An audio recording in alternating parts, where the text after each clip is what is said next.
right? This is what Nietzsche is saying, right? So very, very important. The church just wants to sort of sweep it under the table rather than economizing it and using it to inform the objective experience.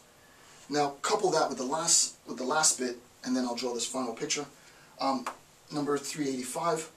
Moral intolerance is an expression of weakness in a man.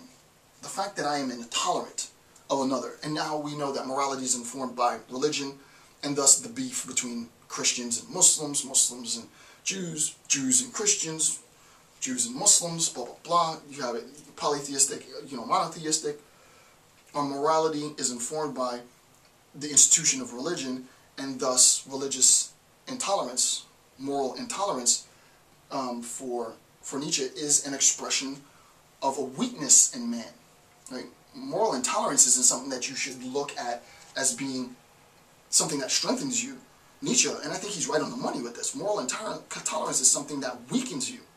Right? So for me to come out here and to profess that my particular beliefs, if I had them, are better than your beliefs, and that I am a more righteous man than you are because you're a heathen and I'm not, right? There's a bit of arrogance in that claim. You posit something that by default will collapse on itself, right? He's afraid of his own immorality. He must deny his strongest drives because he does not yet know how to employ, to economize those drives. The drives for power, the drive for control, the drive for sex, the drive for destruction. We have these drives. To deny these drives isn't to say that they don't exist. You can hide them under the rug all you want. They're still there. Nietzsche is saying it's better, rather than discarding them and denying yourself and lying, deceiving yourself that they don't exist, to economize, to incorporate them, to literally transcend them, not in the other world, but to exist above and beyond those sort of emotional and motive desires. Thus, the most fruitful regions of the earth remain uncultivated the longest. I love that, right? The most fruitful, he means this literally. We'll talk about paganism in the next section, but the most fruitful regions of the earth remain uncultivated the longest. The force is lacking and could here become master. That last line just is going to require too much for me to discuss. In a little bit, we're going to move the progression into a new section, and I'll talk more about sort of the significance of that piece. But I'm not going to do that now, right? He literally means sort of the more indigenous the group is, right? The more pagan, if you will, the group is, the more powerful, right? The more forceful, the more fruitful the products of their thought, because they are wholly connected with sort of nature as, I don't want to go so far as saying nature as God in some Spinozistic pantheism, but that's there. A little too deep now. I need more concepts to develop it, but it's potentially going in that direction. Okay, so last bit then is this final picture. Okay, we recognize then that the artist, right? The artist creates the work, or employs the work to create the product, and that is opposition to the canonical. Okay, this not being work is a command, right? The artist employs his or her own volition to create the work. I consider myself an artist, and when I am designing a series, when I'm designing the latest installment, the product of that drive, that desire, those desires that I'll economize, is this. This is an expression of the pure will, pure free will. Pure free will. Right? This is an expression of the pure free will.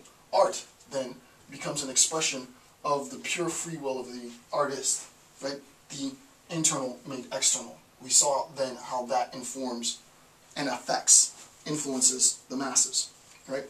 The church, on the other hand, isn't an expression of free will.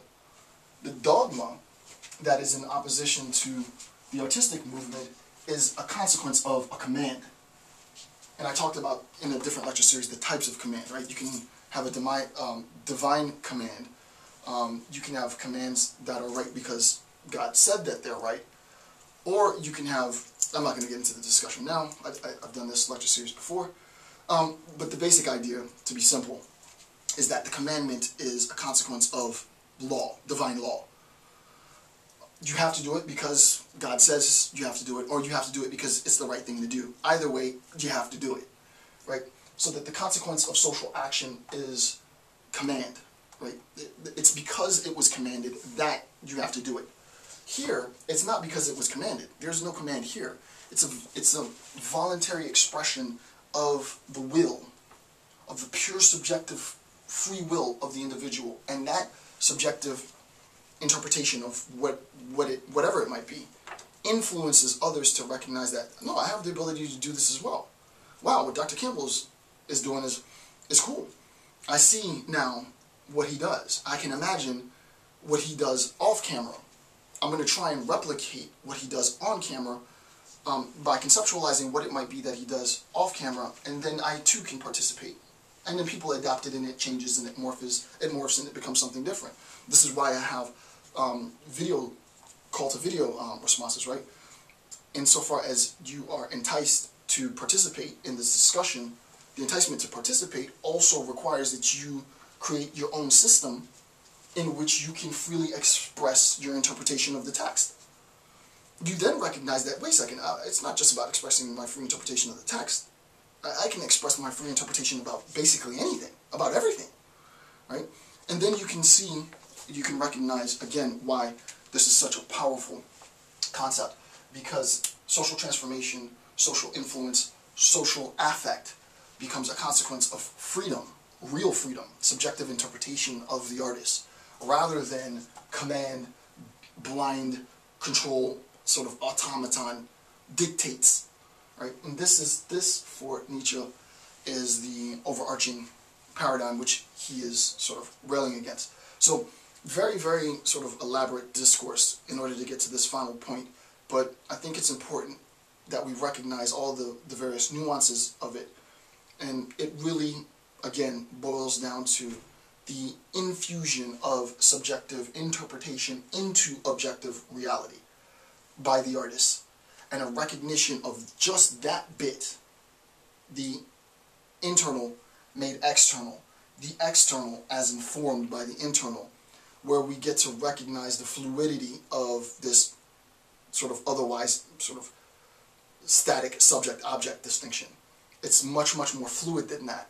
And the artist, for the artist, it's indistinguishable. The objective experience becomes subjective, the subjective experience becomes objective, and the best artists are able to manipulate that experience for the work of art, right? For the aesthetic appreciation, or in my case, for my work for education. So with that, this ends section 11 of Nietzsche's Will to Power.